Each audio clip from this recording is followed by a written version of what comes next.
এই মুহূৰ্তত লৈ আহিছো এটা ডাঙৰ খবৰ অৱশেষত মুখ খুলিছে শ্যাম কানু মহন্তই আৰু মুখ খুলি নিজকে এতিয়া ধোৱা তুলসীৰ পাত সজাইছে আৰু সংবাদ মাধ্যমক আৰু ৰাইজক দোষাৰোপ কৰিছে আমি এই মুহূৰ্তত এই ডাঙৰ খবৰটি ফুল প্লেটৰ মাধ্যমত সবিশেষ দেখুৱাবলৈ চেষ্টা কৰিছো এই মুহূৰ্তৰ ডাঙৰ খবৰ প্ৰতিগৰাকী দৰ্শকৰ বাবে লৈ আহিছো অৱশেষত মুখ খুলিছে শ্যাম কানু মহন্তই আৰু শ্যাম কানু মহন্তই দোষাৰোপ কৰিলে সংবাদ মাধ্যমক আৰু নিজকে নিৰ্দোষী সজাবলৈ সংবাদ মাধ্যমক আৰু ৰাইজক এটা দোষাৰোপ কৰিছে আমি এই মুহূৰ্তত প্ৰতিগৰাকী দৰ্শকক সবিশেষ জনাই যাবলৈ চেষ্টা কৰিছো শ্যাম কানু মহন্তই সামাজিক মাধ্যম যোগে ভিডিঅ' প্ৰেৰণ কৰিছে আৰু ইয়াত কেইবাটাও মন্তব্য কৰিছে যে জুবিন গাৰ্গক তেওঁ নিজে জিৰণি ল'বৰ বাবেহে জুবিন গাৰ্গ তালৈ গৈছিলে এদৰে বিভিন্ন ধৰণৰ মত প্ৰকাশ কৰিছে কেৱল ইমানেই নহয় তেওঁ সংবাদ মাধ্যমক দোষাৰোপ কৰিছে ৰাইজক দোষাৰোপ কৰিছে নিজকে নিৰ্দোষী সজাবলৈ আমি এই মুহূৰ্তত প্ৰতিগৰাকী দৰ্শকক সবিশেষ জনাই যাবলৈ চেষ্টা কৰিছো যে শেষত এতিয়া শ্যাম কানু মহন্তই মুখ খুলিছে সামাজিক মাধ্যম যোগে কৰিছে কেইবাটাও মন্তব্য কৰিছে যে তেওঁ নিৰ্দোষী সজাবলৈ নিজকে চেষ্টা কৰিছে ধোৱা তুলসীৰ পাত সজাবলৈ চেষ্টা কৰিছে আমি পুনে সেই শ্যাম কানু মহন্তৰ মন্তব্য শুনাবলৈ চেষ্টা কৰিছো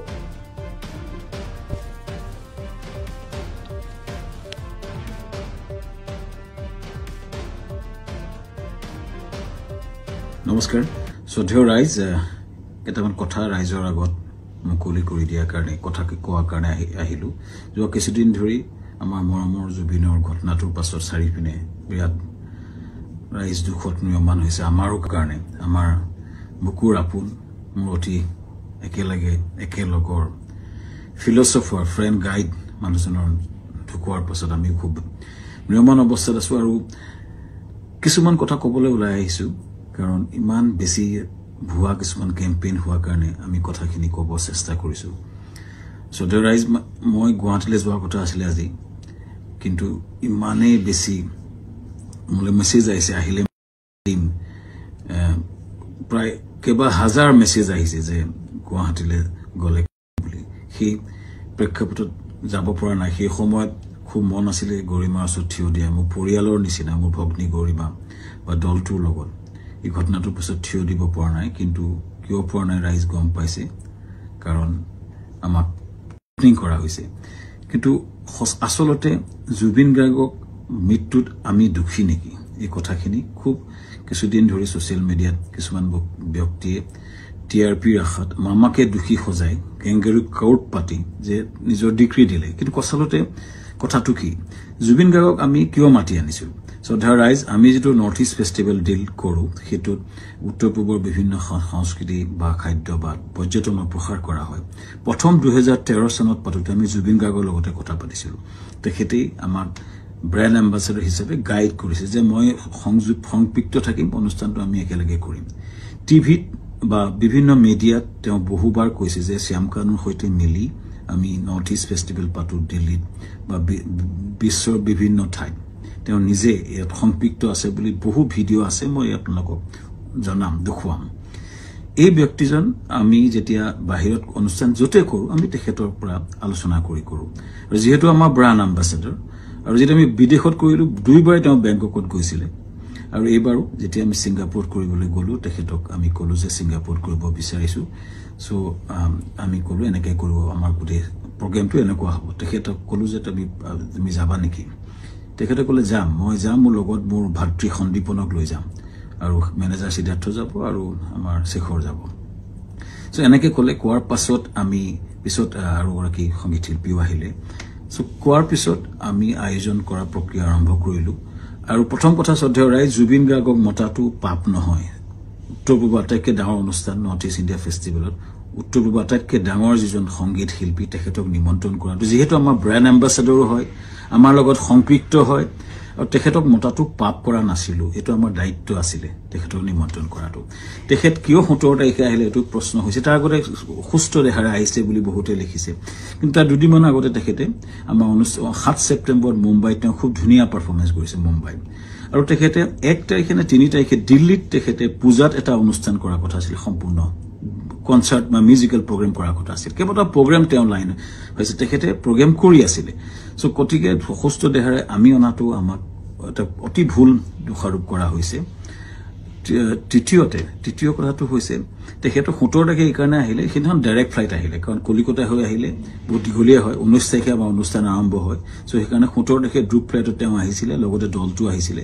আমি পেন পেচিফিক হোটেলত ৰাখিছিলো আমাৰ যত অনুষ্ঠান হৈছিল তাৰ লগতে সানটেকৰ লগতে পেন পেচিফিক এখন 5 ষ্টাৰ হোটেল সকলো দলটো আমি ৰাখিছিলো ভালকে ৰখাৰ চেষ্টা কৰিছিলো আমি তেওঁলোক কথা পাতিছিলো যে তেওঁ কৈছিলে আমি অলপ জিৰণি লম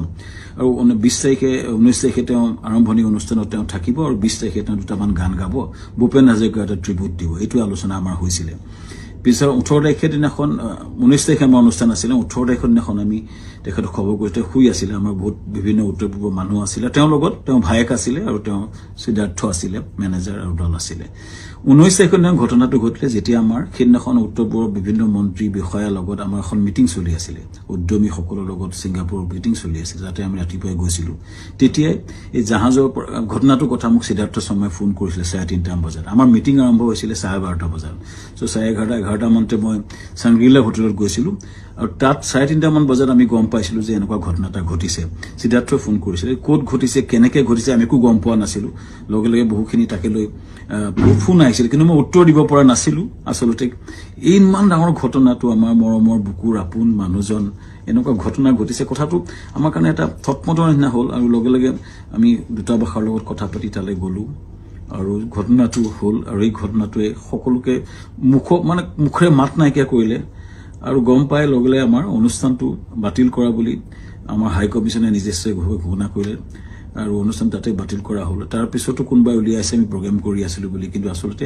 আমাৰ ভাৰতৰ ৰাষ্ট্ৰদূতে এটো ডিক্লেয়াৰ কৰিছিল অনুষ্ঠানটো সম্পূৰ্ণ বাতিল কৰা হৈছিল আৰু সেইটো পিছতো আমি টিমটো লগত লাগি কেনেকে আমাৰ পাৰ্থিব শৰীৰটো গুৱাহাটীলৈ পঠাব পাৰি তাৰ লগত মই কাম কৰিছিলো সিদ্ধাৰ্থ লগত আমাৰ মৰ্গত আমাকে যাবলৈ দিয়া হৈছিল সিদ্ধাৰ্থ আৰু সন্দীপন শেখৰৰ লগত আৰু তাৰ পিছতে কেম্পেইনটা আৰম্ভ হ'ল আমাৰ বিপক্ষে হিনা মই কৈ আছিলো যে মৰ্গলৈ যাওঁ বুলি কোনবাই হেতু মদ খাবলৈ যাওঁ বুলি এটা কেম্পেইন কৰিলে কোনবাই ক'লে যে শ্যামকানু মহন্তক মানে ধৰি হত্যা কৰিব লাগে এনেকুৱা ধৰণৰ কেম্পেইন আৰম্ভ হ'ল আৰু এটা ভয়ানক আমাৰ বিপক্ষে এটা কেম্পেইন শ্ৰদ্ধা ৰাইজ এটাই মই ক'ব খুজিছো যে আমি গোটেই প্ৰক্ৰিয়াটোত কোনো পদ্ধতি জড়িত নাছিলো য'ত ঘটনা ঘটিছিল তাত 12-13 মান অসমীয়া সমাজৰ লোক আছিল আৰু বিভিন্ন দলটো আছিল যেতিয়া ঘটনাটো ঘটিছিল তাৰ বহু দূৰত আমি আছিলো আমাৰ দলটো বহু দূৰত আছিল সো আমাক দোষাৰোপ কৰি এই প্ৰক্ৰিয়াটো কিয় কৰা হৈছে কেজমান ব্যক্তিয়ে ইচ্ছা কৰি এটা ডাঙৰ কেম্পেইন কৰি পেলাই আমাক বদনাম কৰাৰ বা কৰা প্ৰক্ৰিয়া যেটো কৰিছে শ্ৰদ্ধা ৰাইজ তাৰ এটা ন্যায় বিচাৰিছো এতিয়া এসআইটি হৈছে আমি খুব আদৰণি জনাও যি প্ৰশ্ন হয় উত্তৰ দিব বিচাৰিছো কাৰণ আমাৰ ফালৰ পৰা আমি ক'বলগীয়া কথাখিনি আমি কম আমি আদৰণি জনাইছো সঠিক তদন্ত হোক কিন্তু এই যেটো ঘটনা ঘটিছিল জাহাজখনত বহু দূৰত আমি আছিলো আৰু আমাক এই ঘটনাটো সময়ত এই যিজন ব্যক্তি আছে তেওঁলোকে তাৰ কথা ক'ব পাৰিব কিন্তু আমাক এই ঘটনাটো সময়ত আমাক সম্পৰ্কে কোৱা আমাৰ একচুয়ালি আমি নাজানিছিলো কিন্তু এটা কথা হয় এই যেটো ঘটনা হ'ল এই ঘটনাটো আমাক সম্পূৰ্ণৰূপে বিধ্বস্ত কৰিছে আমাৰ জুবিন গাৰ্গ আমাৰ কাৰণে আছিল সাহস জুবিন গাৰ্গ আমাৰ আছিল ব্ৰেণ্ড এম্বাসেডৰ জুবিন গাৰ্গ আমাৰ অনুষ্ঠানটোৰ মূল হৃদপিণ্ড আছিল হৃদপিণ্ডজন যোৱাৰ পাছত আমাৰ যি অৱস্থা হৈছে আমি গোটেই দলটোৰ আমাৰ গোটেই বিধ্বস্ত অৱস্থা আমাৰ সকলোৰে আৰু ইয়াৰ পাছত যেটো আক্ৰমণ হৈছে আমাৰ পৰিয়ালৰ ওপৰতো আক্ৰমণ হৈছে ফেক ভিডিঅ ওলাইছে ফেক ফোন কল ভাইৰেল হৈছে ইমান জুবিন গাৰ্গে এই অনুষ্ঠানটো নিজৰ বুলি আগুৱাই লৈ গৈছিল তেওঁ অনুষ্ঠানটোৰ গুৰুত্বটো বুজি পেলাই নিজকে আগুৱাই লৈছিল আৰু সেইজন ব্যক্তিৰ স্মৃতিত আমি বহু কৰিবলগীয়া আছে কিবা যদি জীৱনত কৰিব বিচাৰো জুবিনৰ স্মৃতিত নিশ্চিতভাৱে কৰিব বিচাৰিম কিন্তু এই যেটো অন্যায় হৈছে যেটো মিছা অপবাদ দিছে ন্যায় হোক চৰকাৰক বিচাৰিছো ন্যায় হোক আৰু আমিও ন্যায়ালয়ত যাব লাগিব আমাক দেখত আইন বুলি এটা বস্তু আছে যে মিছা অপবাদত আমাক যেটো কৰা হৈছে বা নিজৰ ঘৰলৈ যাব নোৱাৰা অৱস্থা হৈছে আমি নিশ্চিতভাৱে কিছুমান মানুহ উচতনি দি যেটো কৰিছে আমি ন্যায়ালয়ক নিশ্চিতভাৱে ক'ব লাগিব যে আমাক ন্যায় দিয়ক সুৰক্ষা দিয়ক আৰু ৰাইজৰ পৰা ন্যায় বিচাৰিছো চৰকাৰৰ পৰা ন্যায় বিচাৰিছো আৰু জুবিনৰ আমাৰ মহান শিল্পী আমাৰ মৰমৰ বুকু আপোন মানুহজনৰ আত্মাই চিৰশান্তি পাওক ৰাইজৰ পৰা আশীৰ্বাদ বিচাৰিছো ন্যায় বিচাৰিছো ধন্যবাদ নমস্কাৰ শ্ৰদ্ধেয় ৰাইজ কেইটামান কথা ৰাইজৰ আগত মুকলি কৰি দিয়াৰ কাৰণে কথা কোৱাৰ কাৰণে আহিলো যোৱা কিছুদিন ধৰি আমাৰ মৰমৰ জুবিনৰ ঘটনাটোৰ পাছত চাৰিপিনে বিৰাট ৰাইজ দুখত নিয়মান হৈছে আমাৰো কাৰণে আমাৰ বুকুৰ আপোন মোৰ অতি একেলগৰ ফিলচফাৰ ফ্ৰেণ্ড গাইড মানুহজনৰ ঢুকোৱাৰ পাছত আমি খুব নিয়মান অৱস্থাত আছো আৰু কিছুমান কথা ক'বলৈ ওলাই আহিছো কাৰণ ইমান বেছি ভুৱা কিছুমান কেম্পেইন হোৱাৰ কাৰণে আমি কথাখিনি ক'ব চেষ্টা কৰিছো সো দ্য ৰাইজ মই গুৱাহাটীলৈ যোৱাৰ কথা আছিলে আজি কিন্তু ইমানেই বেছি মোলৈ মেছেজ আহিছে আহিলে প্ৰায় কেইবা হাজাৰ মেছেজ আহিছে যে গুৱাহাটীলৈ গ'লে বুলি সেই প্ৰেক্ষাপটত যাব পৰা নাই সেই সময়ত খুব মন আছিলে গৰিমাৰ ওচৰত থিয় দিয়া মোৰ পৰিয়ালৰ নিচিনা মোৰ ভগ্নী গৰিমা বা দলটোৰ লগত এই ঘটনাটোৰ পিছত থিয় দিব পৰা নাই কিন্তু কিয় পৰা নাই ৰাইজ গম পাইছে কাৰণ আমাক কৰা হৈছে কিন্তু আসলতে জুবিন গাৰ্গক মৃত্যুত আমি দুখী নেকি এই কথাখিনি খুব কিছুদিন ধৰি সোশ্যাল মিডিয়াত কিছুমান ব্যক্তিয়ে টিআৰপিৰ আশাত মামাকে দুখী সজাই কেংগেৰু কাউট পাতি যে নিজৰ ডিগ্ৰী দিলে কিন্তু আসলতে কথাটো কি জুবিন গাৰ্গক আমি কিয় মাতি আনিছো শ্ৰদ্ধা ৰাইজ আমি যেটো নৰ্থ ইষ্ট ফেষ্টিভেল ডিল কৰো হেতু উত্তৰ পূবৰ বিভিন্ন সংস্কৃতি বা খাদ্য বা পৰ্যটনৰ প্ৰসাৰ কৰা হয় প্ৰথম 2013 চনত পাতোতে আমি জুবিন গাৰ্গৰ লগতে কথা পাতিছিলো তেখেতে আমাৰ ব্ৰেণ্ড এম্বাসেডৰ হিচাপে গাইড কৰিছে যে মই সংযুক্ত থাকিম অনুষ্ঠানটো আমি একেলগে কৰিম টিভিত বা বিভিন্ন মিডিয়াত তেওঁ বহুবাৰ কৈছে যে শ্যাম কানুৰ সৈতে মিলি আমি নৰ্থ ইষ্ট ফেষ্টিভেল পাতো দিল্লীত বা বিশ্বৰ বিভিন্ন ঠাইত তেওঁ নিজে ইয়াত সংযুক্ত আছে বুলি বহু ভিডিঅ' আছে মই আপোনালোকক জনাম দেখুৱাম এই ব্যক্তিজন আমি যেতিয়া বাহিৰত অনুষ্ঠান যতে কৰো আমি তেখেতৰ পৰা আলোচনা কৰো আৰু যেহেতু আমাৰ ব্ৰাণ্ড এম্বাসেডৰ আৰু যেতিয়া আমি বিদেশত কৰিলো দুইবাৰ তেওঁ বেংককত গৈছিলে আৰু এইবাৰো যেতিয়া আমি সিংগাপুৰত কৰিবলৈ গলো তেখেতক আমি কলো যে সিংগাপুৰত কৰিব বিচাৰিছো সো আমি কলো এনেকৈ কৰিব আমাৰ গোটেই প্ৰগ্ৰামটো এনেকুৱা হ'ব তেখেতক কলো যে তুমি যাবা নেকি তেখেতে কলে যাম মই যাম মোৰ লগত মোৰ ভাতৃ সন্দীপনক লৈ যাম আৰু মেনেজাৰ সিদ্ধাৰ্থ যাব আৰু আমাৰ শেখৰ যাব সো এনেকৈ কলে কোৱাৰ পাছত আমি পিছত আৰু গৰাকী সংগীত শিল্পীও আহিলে সো কোৱাৰ পিছত আমি আয়োজন কৰা প্ৰক্ৰিয়া আৰম্ভ কৰিলো আৰু প্ৰথম কথা শ্ৰদ্ধেয় ৰাইজ জুবিন গাৰ্গক মতাটো পাপ নহয় উত্তৰ পূৰ্ব আটাইতকৈ ডাঙৰ অনুষ্ঠান নৰ্থ ইষ্ট ইণ্ডিয়া ফেষ্টিভেলত উত্তৰ পূৰ্ব আটাইতকৈ ডাঙৰ যিজন সংগীত শিল্পী তেখেতক নিমন্ত্ৰণ কৰাটো যিহেতু আমাৰ ব্ৰেণ্ড এম্বাসেডৰো হয় আমাৰ লগত সংপৃক্ত হয় আৰু তেখেতক মতাটো পাপ কৰা নাছিলো এটো আমাৰ দায়িত্ব আছিলে তেখেতক নিমন্ত্ৰণ কৰাটো তেখেত কিয় 17 তাৰিখে আহিলে এটো প্ৰশ্ন হৈছে তাৰ আগতে সুস্থ দেহাৰে আহিছে বুলি বহুতে লিখিছে কিন্তু তাৰ দুদিনমান আগতে তেখেতে আমাৰ 7 ছেপ্টেম্বৰত মুম্বাইত তেওঁ খুব ধুনীয়া পাৰফৰমেন্স কৰিছে মুম্বাইত আৰু তেখেতে 1 তাৰিখে নে 3 তাৰিখে দিল্লীত তেখেতে পূজাত এটা অনুষ্ঠান কৰাৰ কথা আছিল সম্পূৰ্ণ কনসাৰ্ট বা মিউজিক্যাল প্ৰগ্ৰাম কৰাৰ কথা আছিল কেৱটা প্ৰগ্ৰাম তেওঁ লাইন হৈছে তেখেতে প্ৰগ্ৰাম কৰি আছিল সো কটিকে সুস্থ দেহাৰে আমি অনাটো আমাক এটা অতি ভুল দোষাৰোপ কৰা হৈছে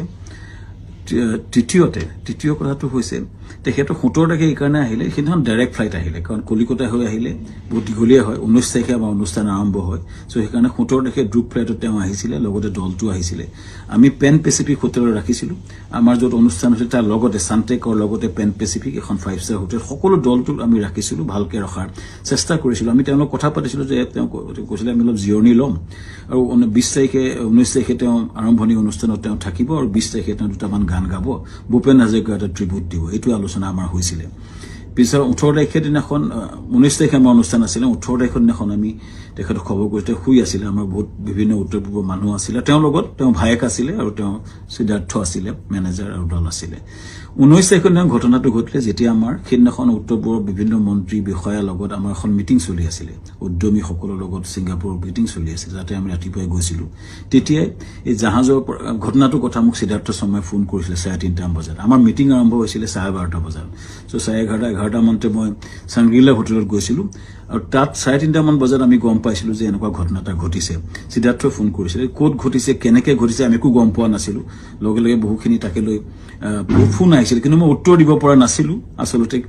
এই ইমান ডাঙৰ ঘটনাটো আমাৰ মৰমৰ বুকুৰ আপোন মানুহজন এনেকুৱা ঘটনা ঘটিছে কথাটো আমাৰ কাৰণে এটা থটমটৰ নিচিনা হ'ল আৰু লগে লগে আমি দূতাবাসৰ লগত কথা পাতি তালৈ গলো আৰু ঘটনাটো হ'ল আৰু এই ঘটনাটোৱে সকলোকে মুখৰে মাত নাইকিয়া কৰিলে আৰু গম পাই লগলে আমাৰ অনুষ্ঠানটো বাতিল কৰা বুলি আমাৰ হাই কমিশনে নিজে ঘোষণা কৰিলে আৰু অনুষ্ঠান তাতে বাতিল কৰা হল তাৰ পিছতো কোনবাই উলিয়াইছে আমি প্ৰগ্ৰাম কৰি আছিলো বুলি কিন্তু আসলতে আমাৰ ভাৰতৰ ৰাষ্ট্ৰদূতে এটো ডিক্লেয়াৰ কৰিছিলে অনুষ্ঠানটো সম্পূৰ্ণ বাতিল কৰা হৈছিল আৰু হেতু পিছতো আমি টিমটো লগত লাগি কেনেকে আমাৰ পাৰ্থিব শৰীৰটো গুৱাহাটীলৈ পঠাব পাৰি তাৰ লগত মই কাম কৰিছিলো সিদ্ধাৰ্থ লগত আমাৰ মগত আমাকে যাবলৈ দিয়া হৈছিল সিদ্ধাৰ্থ আৰু সন্দীপন শেখৰৰ লগত আৰু তাৰ পিছতে কেম্পেইনটা আৰম্ভ হল আমাৰ বিপক্ষে হিনা মই কৈ আছিলো যে মগলৈ যাওঁ বুলি কোনবাই হেতু মদ খাবলৈ যাওঁ বুলি এটা কেম্পেইন কৰিলে কোনবাই কলে যে শ্যামকানু মহন্তক মানে ধৰি হত্যা কৰিব লাগে এনেকুৱা ধৰণৰ কেম্পেইন আৰম্ভ হল আৰু এটা ভয়ানক আমাৰ বিপক্ষে এটা কেম্পেইন শ্ৰদ্ধা ৰাইজ এটাই মই ক'ব খুজিছো যে আমি গোটেই প্ৰক্ৰিয়াটোত কোনো পদ্ধতি জড়িত নাছিলো যত ঘটনা ঘটিছিলে তাত 12-13 মান অসমীয়া সমাজৰ লোক আছিলে আৰু বিভিন্ন দলটো আছিলে যেতিয়া ঘটনাটো ঘটিছিল তাৰ বহু দূৰত আমি আছিলো আমাৰ দলটো বহু দূৰত আছিলে সো আমাক দোষাৰোপ কৰি এই প্ৰক্ৰিয়াটো কিয় কৰা হৈছে কেজমান ব্যক্তিয়ে ইচ্ছা কৰি এটা ডাঙৰ কেম্পেইন কৰি পেলাই আমাক বদনাম কৰাৰ বা কৰাৰ প্ৰক্ৰিয়া যেটো কৰিছে শ্ৰদ্ধেয় ৰাইজ তাৰ এটা ন্যায় বিচাৰিছো এতিয়া এসআইটি হৈছে আমি খুব আদৰণীজনক যি প্ৰশ্ন হয় উত্তৰ দিব বিচাৰিছো কাৰণ আমাৰ ফালৰ পৰা আমি ক'বলগীয়া কথাখিনি আমি কম আমি আদৰণি জনাইছো সঠিক তদন্ত হোক কিন্তু এই যেটো ঘটনা ঘটিছিলে জাহাজখনত বহু দূৰত আমি আছিলো আৰু আমাক এই ঘটনাটো সময়ত এই যিজন ব্যক্তি আছে তেওঁলোকে তাৰ কথা ক'ব পাৰিব কিন্তু আমাক এই ঘটনাটো সময়ত আমাক সম্পৰ্কে কোৱা আমাৰ একচুয়ালি আমি নাজানিছিলো কিন্তু এটা কথা হয় এই যেটো ঘটনা হল এই ঘটনাটো আমাক সম্পূৰ্ণৰূপে বিধ্বস্ত কৰিছে আমাৰ জুবিন গাৰ্গ আমাৰ কাৰণে আছিলে হাহক জুবিন গাৰ্গ আমাৰ আছিলে ব্ৰেণ্ড এম্বাসেডৰ জুবিন গাৰ্গ আমাৰ অনুষ্ঠানটোৰ মূল হৃদপিণ্ড আছিলে হৃদপিণ্ডজন যোৱাৰ পাছত আমাৰ যি অৱস্থা হৈছে গোটেই দলটোৰ আমাৰ গোটেই বিধ্বস্ত অৱস্থা আমাৰ সকলোৰে আৰু ইয়াৰ পাছত যেটো আক্ৰমণ হৈছে আমাৰ পৰিয়ালৰ ওপৰতো আক্ৰমণ হৈছে ফেক ভিডিও ওলাইছে ফেক ফোন কল ভাইৰেল হৈছে ইমান জুবিন গাৰ্গে এই অনুষ্ঠানটো নিজৰ বুলি আগুৱাই লৈ গৈছিল তেওঁ অনুষ্ঠানটোৰ গুৰুত্বটো বুজি পেলাই নিজকে আগুৱাই লৈছিল আৰু সেইজন ব্যক্তিৰ স্মৃতিত আমি বহু কৰিবলগীয়া আছে কিবা যদি জীৱনত কৰিব বিচাৰো জুবিনৰ স্মৃতিত নিশ্চিতভাৱে কৰিব বিচাৰিম কিন্তু এই যেটো অন্যায় হৈছে যেটো মিছা অপবাদ দিছে ন্যায় হোক চৰকাৰক বিচাৰিছো ন্যায় হোক আৰু আমিও ন্যায়ালয়ত যাব লাগিব আমাক দেখত আইন বুলি এটা বস্তু আছে যে মিছা অপবাদত আমাক যেটো কৰা হৈছে বা নিজৰ ঘৰলৈ যাব নোৱাৰা অৱস্থা হৈছে আমি নিশ্চিতভাৱে কিছুমান মানুহ উচতনি দি যেটো কৰিছে আমি ন্যায়ালয়ক নিশ্চিতভাৱে ক'ব লাগিব যে আমাক ন্যায় দিয়ক সুৰক্ষা দিয়ক আৰু ৰাইজৰ পৰা ন্যায় বিচাৰিছো চৰকাৰৰ পৰা ন্যায় বিচাৰিছো আৰু জুবিনৰ আমাৰ মহান শিল্পী আমাৰ মৰমৰ বুকু আপোন মানুহজনৰ আত্মাই চিৰশান্তি পাওক ৰাইজৰ পৰা আশীৰ্বাদ বিচাৰিছো ন্যায় বিচাৰিছো ধন্যবাদ নমস্কাৰ শ্ৰদ্ধেয় ৰাইজ কেইটামান কথা ৰাইজৰ আগত মুকলি কৰি দিয়াৰ কাৰণে কথাকে কোৱাৰ কাৰণে আহিলো যোৱা কিছুদিন ধৰি আমাৰ মৰমৰ জুবিনৰ ঘটনাটোৰ পাছত চাৰিপিনে বিৰাট ৰাইজ দুখত নিয়মান হৈছে আমাৰো কাৰণে আমাৰ বুকুৰ আপোন মোৰ অতি একেলগৰ ফিলচফাৰ ফ্ৰেণ্ড গাইড মানুহজনৰ ঢুকোৱাৰ পাছত আমি খুব নিয়মান অৱস্থাত আছো আৰু কিছুমান কথা ক'বলৈ ওলাই আহিছো কাৰণ ইমান বেছি ভুৱা কিছুমান কেম্পেইন হোৱাৰ কাৰণে আমি কথাখিনি ক'ব চেষ্টা কৰিছো শ্ৰদ্ধেয় ৰাইজ মই গুৱাহাটীলৈ যোৱাৰ কথা আছিলে আজি কিন্তু ইমানেই বেছি মোলৈ মেছেজ আহিলে প্ৰায় কেইবা হাজাৰ মেছেজ আহিছে যে গুৱাহাটীলৈ গ'লে বুলি সেই প্ৰেক্ষাপটত যাব পৰা নাই সেই সময়ত খুব মন আছিলে গৰিমাৰ ওচৰত থিয় দিয়া মোৰ পৰিয়ালৰ নিচিনা মোৰ ভগ্নী গৰিমা বা দলটোৰ লগত এই ঘটনাটোৰ পিছত থিয় দিব পৰা নাই কিন্তু কিয় পৰা নাই ৰাইজ গম পাইছে কাৰণ আমাক কৰা হৈছে কিন্তু আসলতে জুবিন গাৰ্গক মৃত্যুত আমি দুখী নেকি এই কথাখিনি খুব কিছুদিন ধৰি সোশ্যাল মিডিয়াত কিছুমান ব্যক্তিয়ে টিআৰপিৰ আশাত মামাকে দুখী সজাই কেংগেৰু কাউট পাতি যে নিজৰ ডিক্ৰী দিলে কিন্তু আসলতে কথাটো কি জুবিন গাৰ্গক আমি কিয় মাতি আনিছো শ্ৰদ্ধা ৰাইজ আমি যেটো নৰ্থ ইষ্ট ফেষ্টিভেল ডিল কৰো হেতু উত্তৰ পূবৰ বিভিন্ন সংস্কৃতি বা খাদ্য বা পৰ্যটনৰ প্ৰসাৰ কৰা হয় প্ৰথম 2013 চনত পাতোতে আমি জুবিন গাৰ্গৰ লগতে কথা পাতিছিলো তেখেতে আমাৰ ব্ৰেণ্ড এম্বাসেডৰ হিচাপে গাইড কৰিছে যে মই সংযুক্ত থাকিম অনুষ্ঠানটো আমি একেলগে কৰিম টিভিত বা বিভিন্ন মিডিয়াত তেওঁ বহুবাৰ কৈছে যে শ্যাম কানুৰ সৈতে মিলি আমি নৰ্থ ইষ্ট ফেষ্টিভেল পাতো দিল্লীত বা বিশ্বৰ বিভিন্ন ঠাইত তেওঁ নিজে ইয়াত সংযুক্ত আছে বুলি বহু ভিডিঅ' আছে মই আপোনালোকক জনাম দেখুৱাম এই ব্যক্তিজন আমি যেতিয়া বাহিৰত অনুষ্ঠান যতে কৰো আমি তেখেতৰ পৰা আলোচনা কৰো আৰু যেহেতু আমাৰ ব্ৰাণ্ড এম্বাসেডৰ আৰু যেতিয়া আমি বিদেশত কৰিলো দুইবাৰ তেওঁ বেংককত গৈছিলে আৰু এইবাৰো যেতিয়া আমি সিংগাপুৰত কৰিবলৈ গলো তেখেতক আমি কলো যে সিংগাপুৰত কৰিব বিচাৰিছো সো আমি কলো এনেকৈ কৰিব আমাৰ গোটেই প্ৰগ্ৰামটো এনেকুৱা হ'ব তেখেতক কলো যে তুমি যাবা নেকি তেখেতে কলে যাম মই যাম মোৰ লগত মোৰ ভাতৃ সন্দীপনক লৈ যাম আৰু মেনেজাৰ সিদ্ধাৰ্থ যাব আৰু আমাৰ শেখৰ যাব সো এনেকৈ কলে কোৱাৰ পাছত আমি পিছত আৰু কি সংগীত শিল্পীও আহিলে সো কোৱাৰ পিছত আমি আয়োজন কৰা প্ৰক্ৰিয়া আৰম্ভ কৰিলো আৰু প্ৰথম কথা শ্ৰদ্ধেয় ৰাইজ জুবিন গাৰ্গক মতাটো পাপ নহয় উত্তৰ পূব আটাইতকৈ ডাঙৰ অনুষ্ঠান নৰ্থ ইষ্ট ইণ্ডিয়া ফেষ্টিভেলত উত্তৰ পূব আটাইতকৈ ডাঙৰ যিজন সংগীত শিল্পী তেখেতক নিমন্ত্ৰণ কৰাটো যিহেতু আমাৰ ব্ৰেণ্ড এম্বাসেডৰো হয় আমাৰ লগত সংপৃক্ত হয় আৰু তেখেতক মতাটো পাপ কৰা নাছিলো এটো আমাৰ দায়িত্ব আছিল তেখেতক নিমন্ত্ৰণ কৰাটো তেখেত কিয় 17 তাৰিখে আহিলে এটো প্ৰশ্ন হৈছে তাৰ আগতে সুস্থ দেহাৰে আহিছে বুলি বহুতে লিখিছে কিন্তু তাৰ দুদিনমান আগতে তেখেতে আমাৰ 7 ছেপ্টেম্বৰত মুম্বাইত তেওঁ খুব ধুনীয়া পাৰফৰমেন্স কৰিছে মুম্বাইত আৰু তেখেতে 1 তাৰিখে নে 3 তাৰিখে দিল্লীত তেখেতে পূজাত এটা অনুষ্ঠান কৰাৰ কথা আছিল সম্পূৰ্ণ কনসাৰ্ট বা মিউজিক্যাল প্ৰগ্ৰাম কৰাৰ কথা আছিল কেৱটা প্ৰগ্ৰাম তেওঁ লাইন হৈছে তেখেতে প্ৰগ্ৰাম কৰি আছিল সো কটিকে সুস্থ দেহাৰে আমি অনাটো আমাক এটা অতি ভুল দোষাৰোপ কৰা হৈছে তৃতীয় কথাটো হৈছে তেখেতে 17 তাৰিখে এই কাৰণে আহিলে সেইদিনা ডাইৰেক্ট ফ্লাইট আহিলে কাৰণ কলিকতা হৈ আহিলে বহুত দীঘলীয়া হয় 19 তাৰিখে আমাৰ অনুষ্ঠান আৰম্ভ হয় সো সেইকাৰণে 17 তাৰিখে গ্ৰুপ ফ্লাইটত তেওঁ আহিছিল লগতে দলটো আহিছিল আমি পেন পেচিফিক হোটেলত ৰাখিছিলো আমাৰ যত অনুষ্ঠান হৈছিল তাৰ লগতে সান্টেকৰ লগতে পেন পেচিফিক এখন 5 ষ্টাৰ হোটেল সকলো দলটো আমি ৰাখিছিলো ভালকে ৰখাৰ চেষ্টা কৰিছিলো আমি তেওঁলোকক কথা পাতিছিলো যে তেওঁ কৈছিল আমি অলপ জিৰণি লম আৰু 20 তাৰিখে 19 তাৰিখে তেওঁ আৰম্ভণি অনুষ্ঠানত তেওঁ থাকিব আৰু 20 তাৰিখে তেওঁ দুটামান গান গাব ভূপেন হাজৰিকাৰ এটা ট্ৰিবিউট দিব এইটো আলোচনা আমাৰ হৈছিল পিছৰ 18 তাৰিখে দিনাখন 19 তাৰিখে আমাৰ অনুষ্ঠান আছিল 18 তাৰিখৰ দিনাখন আমি তেখেতক খবৰ কৰিতে শুই আছিল আমাৰ বহুত বিভিন্ন উত্তৰ পূবৰ মানুহ আছিল তেওঁৰ লগত তেওঁ ভায়েক আছিল আৰু তেওঁ সিদ্ধাৰ্থ আছিল মেনেজাৰ আৰু দল আছিল 19 তাৰিখৰ দিনা ঘটনাটো ঘটিলে যেতিয়া আমাৰ সেইদিনাখন উত্তৰ পূবৰ বিভিন্ন মন্ত্ৰী বিষয়াৰ লগত আমাৰ এখন মিটিং চলি আছিল উদ্যমী সকলৰ লগত সিংগাপুৰৰ মিটিং চলি আছিল যাতে আমি ৰাতিপুৱাই গৈছিলো তেতিয়া এই জাহাজৰ ঘটনাটো কথা মোক সিদ্ধাৰ্থ সময় ফোন কৰিছিল 3:30 বজাত আমাৰ মিটিং আৰম্ভ হৈছিল 12:30 বজাত সো 11:30 মানতে মই সংগীলা হোটেলত গৈছিলো আৰু তাত 3:30 মান বজাত আমি গম পাইছিলো যে এনেকুৱা ঘটনা এটা ঘটিছে সিদ্ধাৰ্থ ফোন কৰিছিল কোত ঘটিছে কেনেকৈ ঘটিছে আমি একো গম পোৱা নাছিলো লগে বহুখিনি তাকে লৈ ফোন আহিছিল কিন্তু মই উত্তৰ দিব পৰা নাছিলো আসলতে